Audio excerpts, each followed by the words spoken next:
Hello, everybody, and welcome to another Word Up Wednesday. Perhaps most of us are familiar with the group called the Naysayers. Those folk who always have something negative to say about everything. But have you ever heard of the Theysayers?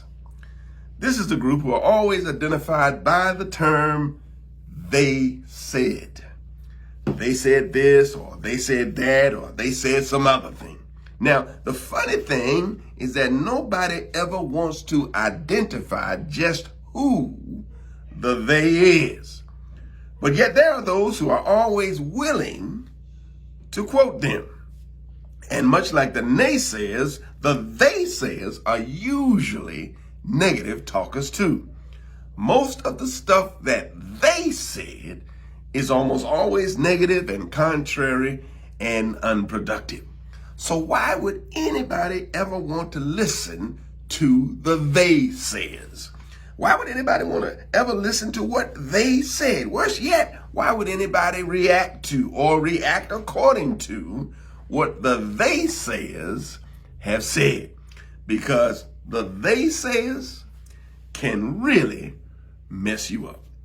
If Jesus had listened to the they-sayers of his day, he never would have completed what his Father in heaven sent him to do.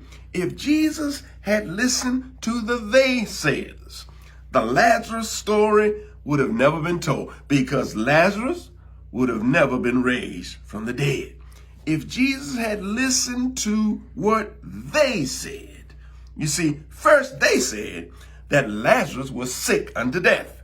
Then they said that Jesus shouldn't go to Bethany where Lazarus was because the people would stone him to death. Then after Jesus explained that Lazarus was only sleeping, they said if he's sleeping, he'll get better. When they finally got to Bethany, they said that because Lazarus had been in the grave for 4 days, there was nothing that could be done. They said all hope was lost. And they were having a pity party with Mary and Martha, Lazarus' sisters. Here's something to remember. If you listen to the they-sayers long enough, you will begin to believe what they say. In fact, if you're not careful, you will become one of them.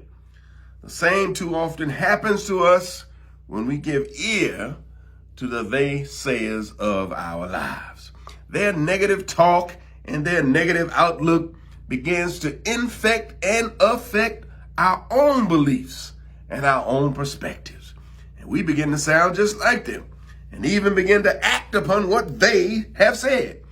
For some reason, we put aside our faith and cling to their ignorance.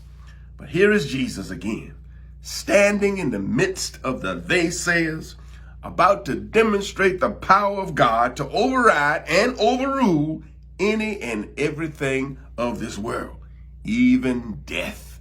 Here is Jesus, standing before the tomb of his friend Lazarus, about to show that God is not limited by the thoughts of man.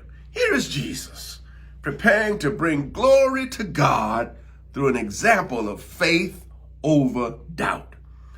What an example this is for us. For you and I, we who live in the midst of a whole generation of they-sayers, people who would rather trust human intelligence over God's wisdom, people who put their trust in the physical rather than the spiritual, people who live by sight rather than by faith.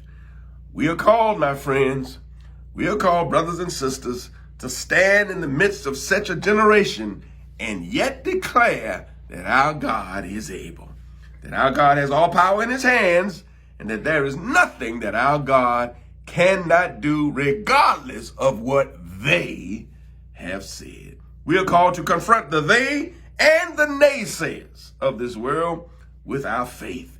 Faith that demonstrates the power of God and brings glory to his name.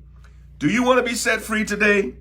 Stop listening to what they said and instead trust God and hold on to your faith. Stop being concerned with what they said or might say and cling to the promises of God.